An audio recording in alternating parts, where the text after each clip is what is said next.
Hello, GPS Nation. My name is Alex Tremble, and I'm the leader of this great channel that is focused on helping you reach your career goals. Today is a special day. Today I sit down with Gail Adams.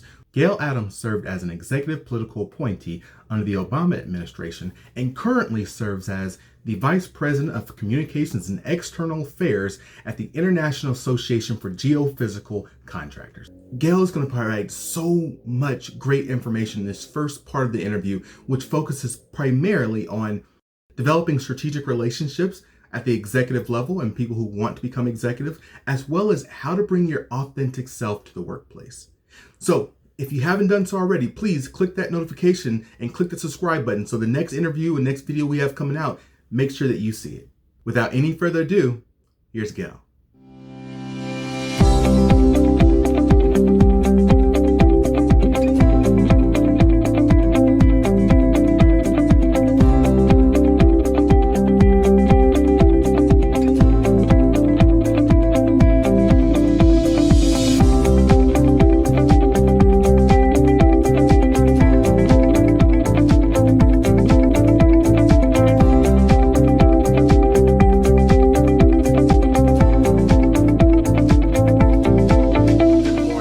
Thank you so much for joining us today. Well, good morning, and thank you for having me, Alex. So you and I have known each other for, I would say almost 10 years? Nearly 10 years. And I had the opportunity to see you as you walked the hallways within the Department of Interior, and you stood out. When I saw you, you were someone that I knew I had to speak to. And many people, you might not, thank you. You might not know this, but many people around the building knew you. They didn't know you, they knew of you by how you carried yourself and how you interacted with people. Well, it sounds like you take relationships fairly seriously. I do. And especially in your role, working internationally, I assume that relationships are critical for you being successful. Yes.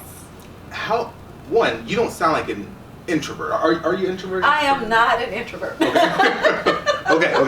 Not at all. So what types of, I'll ask you two questions.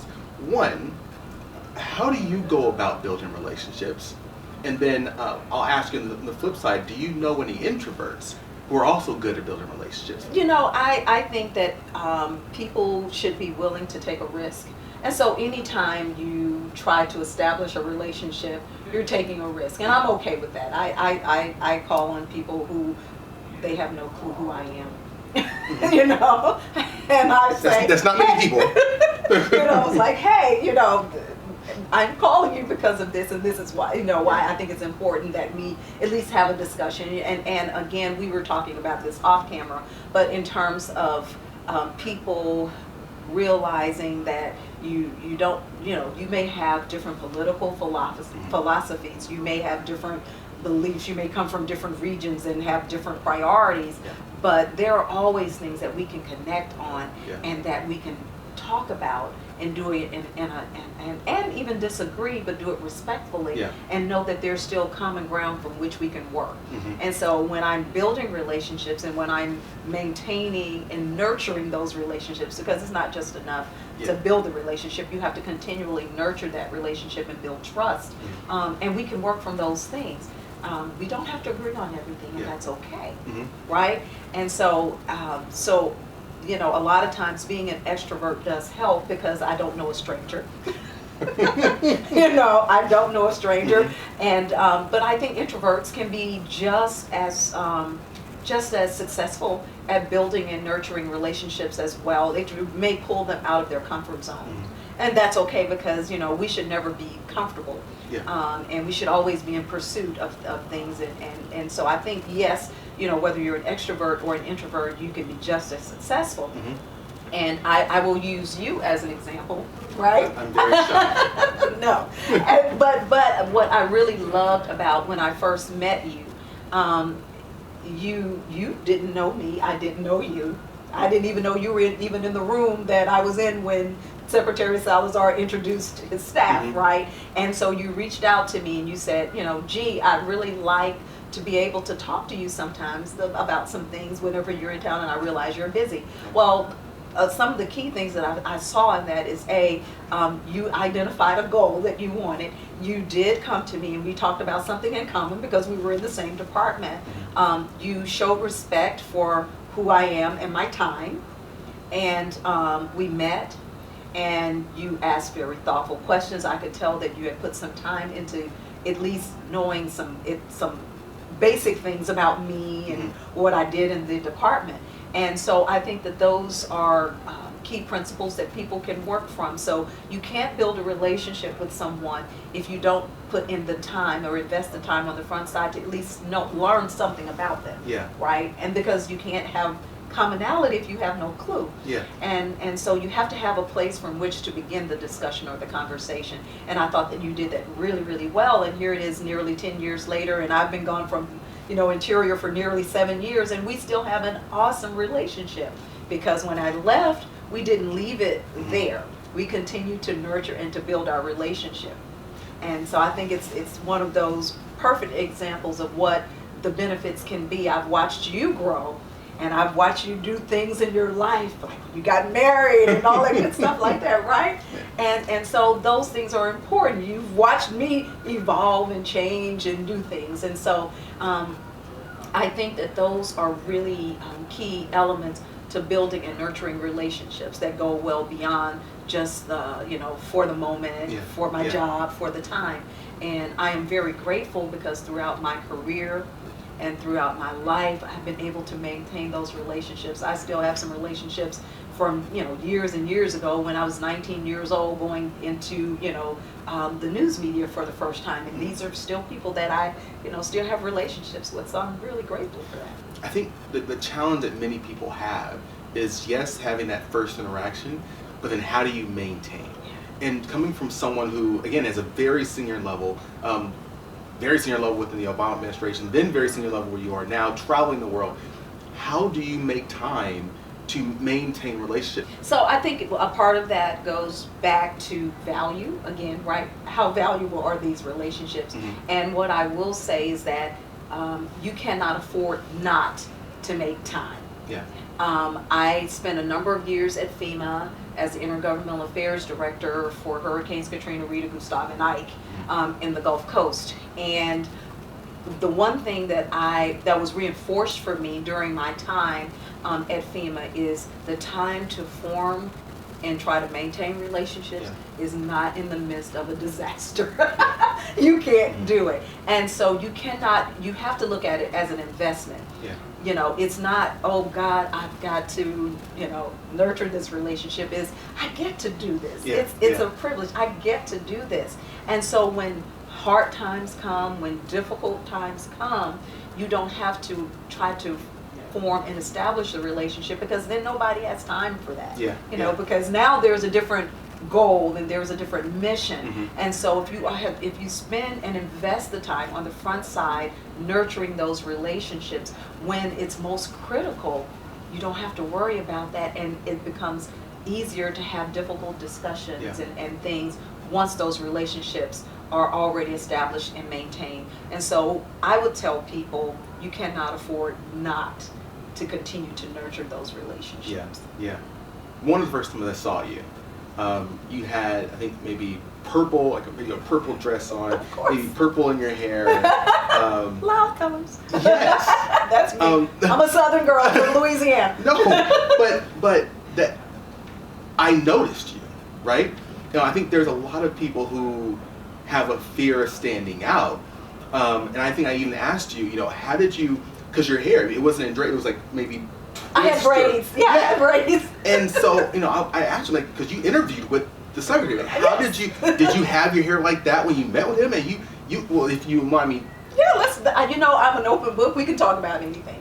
So you felt comfortable being who you were. Yes. So the two questions I have is, well, one, is it smart? I guess it's smart to be comfortable with who you are and be in that situation.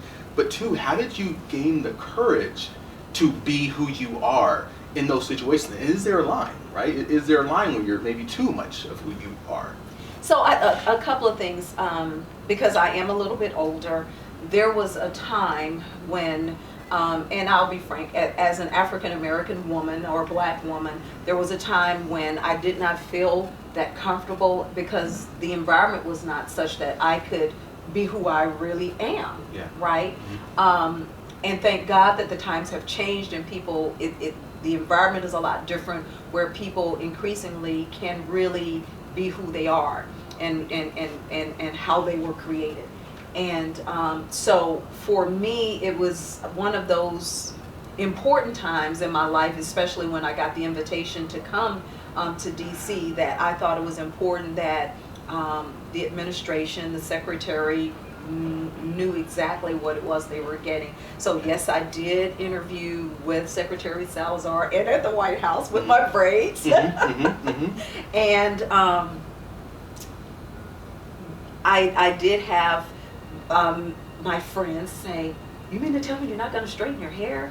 You're not going to do this, and you're not going to." I said, "No, it's important because once I get there are going to be times that I'm going to wear braids. You know, there are going to be times when I may straighten my hair. There may be times I wear my hair totally natural, but I think it's important for them to see what they're getting and be comfortable in what they're getting. And if that's not a good fit, now's the time for me to find that out, right?" And so thank God that, you know, worked for an awesome leader, Secretary Salazar, and that was not even, it never even became an issue, you know, and he would always come, you know, say, "Wow, you're like the face of the department with that outfit on," or whatever, you know, because I am a Southern girl, I'm from Louisiana, we're kind of flamboyant, and yes, I'm still a little flamboyant, but you know, there comes a point in a time in your life when you have to make the decision.